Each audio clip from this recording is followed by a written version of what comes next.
আসসালামু আলাইকুম ভিউয়ার্স, আশা করি সকলেই ভালো আছেন। তো আপনাদের তো আমি মোহাম্মদ সবুজ ইসলাম অনেক ভালো আছি। তো আবার উপস্থিত আপনাদের মাঝে এসইওর 24 নাম্বার পার্টে। তো এই পার্টে আমরা দেখব কিওয়ার্ডটা আপনি কিভাবে গবেষণা করবেন এবং আসলে কিওয়ার্ডটা কিভাবে কাজ করে। তো চলুন কথা বাড়িয়ে শুরু করা যাক।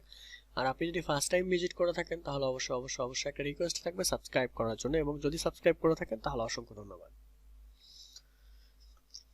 কিওয়ার্ড সার্চ ইঞ্জিন অপটিমাইজেশনের একটা গুরুত্বপূর্ণ ভূমিকা রাখে।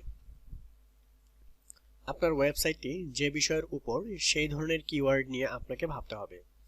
উদাহরণস্বরূপ, আপনার সাইট যদি সফটওয়্যার ডেভেলপমেন্ট টিউটোরিয়াল ভিত্তিক হয় তাহলে হোম পেজের টাইটেলে সফটওয়্যার ডেভেলপমেন্ট টিউটোরিয়াল এই কিওয়ার্ডটি রাখা বুদ্ধিমানের কাজ।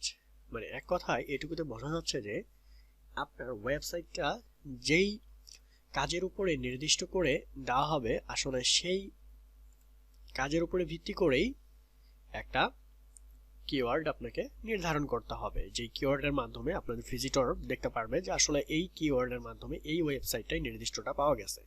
বাট আপনার কিওয়ার্ড দিলেন এক প্রকার কিন্তু ওয়েবসাইটটা হচ্ছে আরেক প্রকারের, তখন ভিজিটর এসে দুনিয়ার মন্তব্য করবে, মানে বাজে মন্তব্য করবে যে আপনার সাইটটা হচ্ছে একরকম, কিওয়ার্ড দেওয়া হয়েছে অন্যরকম।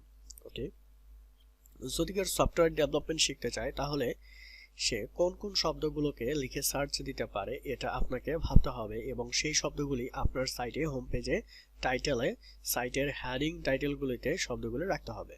সাইটের কিওয়ার্ডের সাথে যেন কন্টেন্টের মিল থাকে, আমি যেটা বলেছি অলরেডি।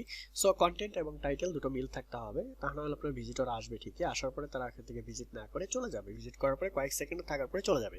তো thank you so much watching this videos, and next আবার কথা হবে। সে পর্যন্ত সবাই ভালো থাকবেন, সুস্থ থাকবেন।